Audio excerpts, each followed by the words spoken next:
Morning বন্ধুরা। তো আজকে আবার দেখো আম নিয়ে বসে গেছি। কতটা আম দেখো, বড় বড় কত বড় আম। চারটে আম, এই দুটো তিনটে পড়ে যাচ্ছে। চারটে আমে 1 কিলো 800 হয়েছে। তো আজকে কি করবো বলো তো, আমের আচার বানাবো। হচ্ছে আগের দিন আচার বানিয়েছিলাম, তো সেই রেসিপিটা তোমাদের সঙ্গে শেয়ার করিনি। আজকে কুচনো মানে কুচিয়ে আমের আচার বানাবো, আর একটু আমসত্ত্ব, কাঁচা আমের আমসত্ত্ব বানাবো। কারণ ফোনে দেখছি না খুব মানে দেখাচ্ছে, তো ভাবলাম আমিও একটু বানাই। কারণ এখানে সত্যি কথা বলতে যে আমসত্ত্বগুলো আমাদের ওখানে পাওয়া যায়, এখানে আমসত্ত্ব পাওয়া যায় না। তো একটু বানিয়ে রাখি, স্টোর করে রাখি। চাটনি খাওয়ার সময়, বিশেষ করে শীতকালে যখন টমেটো চাটনি খাওয়া হয়, তার সঙ্গে আমসত্ত্ব দিলে, খেজুর দিলে কিন্তু খুব সুন্দর লাগে। তো চলো দুটোরই রেসিপি তোমাদের সঙ্গে শেয়ার করব, ঠিক আছে? চলো আমটা কেটে নিই। সব আমগুলোই একেবারে কুচাবো। কেন বলো তো, কুচিয়ে নিলে কি হবে, একেবারেই মানে কুচিয়ে নেবো, আর ঝুড়ো যে আমের আচারটা করব আর আমসত্ত্বটা একেবারেই হয়ে যাবে। তো ওই জন্যে কুচিয়ে নেব।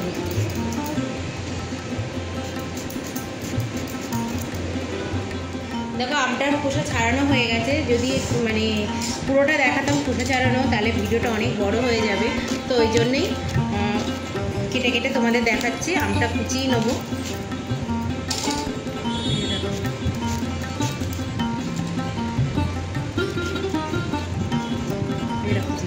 পরে তোমাদের কাটা হয়ে গেলে তোমাদের আবার দেখাবো, ঠিক আছে? চলো আমগুলো কেটে নিই, অনেকটা আম, ঠিক আছে? চলো।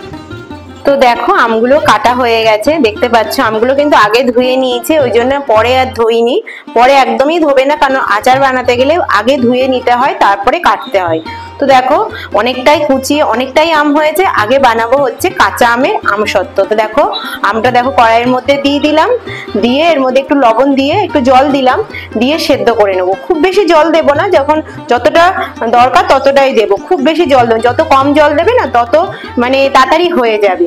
আর কেন বলো তো, যত বেশি জল দেবে তত এই জলটা টানাতে তোমাদের টাইম লাগবে। তো ওই জন্য অল্প করে জল দিলাম। এবার একটু লবণ দিয়ে দেবো, লবণ দিয়ে হচ্ছে ঢেকে দেবো। তো লবণটা দেওয়ার সময় স্কিপ হয়ে গেছিল, ভিডিও বানানো হয়নি, তো ওই জন্য তোমাদের দেখাতে পারলাম না। তো তারপরে দেখো আমটা একদম সেদ্ধ হয়ে গেছে। এবার আমটা ঠান্ডা করে নেবো, নিয়ে মিক্সিতে পেস্ট করে নেবো। দেখো ভালো করে ঠান্ডা করে ভালো করে চটকে নিলে হয়তো হয়ে যেত, কিন্তু চটকে অনেকটা টাইম লাগবে। তার থেকে আমি একটু মিক্সিতে পেস্ট করে নিই। মিক্সিতে পেস্ট করে নিলে কি হবে বলো তো, আরো ভালো স্মুথ হয়ে যাবে। তো এটাকে আবার ছাকতেও হবে।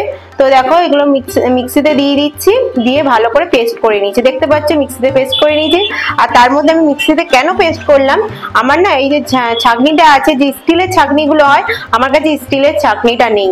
তো ওই জন্যই মিক্সিতে পেস্ট করে নিয়েছি। যাদের কাছে হচ্ছে স্টিলের যে ছাঁকনিটা হয় না, সেটা যদি থাকে তাহলে তোমাদের এরকম ভাবে মিক্সিতে পেস্ট করার দরকার নেই। তো দেখো পড়ছে না, একটু চামচ দিয়ে কোটাকুটি করব, ঘুটলে দেখবে একদম তলায় যে একদম মিহিটা পড়ে যাবে। আর যে দানা দানাগুলো আছে দেখো, দেখতেই পাচ্ছ এই যে দানা দানাগুলো আছে, এগুলো উপরে রয়ে গেছে। আর এই যে দেখো তলায় দেখতে পাচ্ছ সব কি সুন্দর একদম স্মুথলি কিরকম পড়ে গেছে, দেখো কি সুন্দর। তোমরা এভাবে বানিও, খুব সুন্দর হয়। আমারও আমসত্ত্বটা খুব সুন্দর হয়েছে, সবাই খুব ভালো বলেছে। আমি তো স্টোর করে রেখেছি, কারণ কি বলতো, বিশেষ করে শীতকালে টমেটো দিয়ে চাটনি খেতে গেলে না আমসত্ত্বটা লাগে। আমাদের এখানে আমসত্ত্বটা একদমই পাওয়া যায় না। তো যাই হোক, দেখো যে পাল্পটা বেরিয়েছে সেটা কড়াইয়ের মধ্যে দিয়ে দিলাম, দিয়ে তার মধ্যে দেখো বেশ খানিকটা চিনি দিচ্ছি। কারণ অনেকটাই চিনি দিচ্ছি, কেন বলো তো, আমটা খুবই টক। আর দিচ্ছি এমনি লবণ, বিট লবণ, আর একটু লঙ্কার গুঁড়ো। তোমরা চাইলে একটু ভাজা মশলাও দিতে পারো। তো আমি আমসত্ত্বের মধ্যে আর ভাজা মশলা দিলাম না, একটু লঙ্কার গুঁড়ো দিলাম, ব্যাস, আর কিছু দেবেন। এবার মিক্স করে চিনিটা গলে যাবে, গলে গেলে দেখবে কি সুন্দর স্ট্রাকচারটা, মানে কি সুন্দর হবে। এই যে দেখতে পাচ্ছ, এই যে দেখো চিনিটা গলে একদম শুকনো করে নেব। যত কি বলো তো, যত কড়াইতে শুকনো করে নেবে তাহলে কি হবে, তাড়াতাড়ি শুকিয়ে যাবে।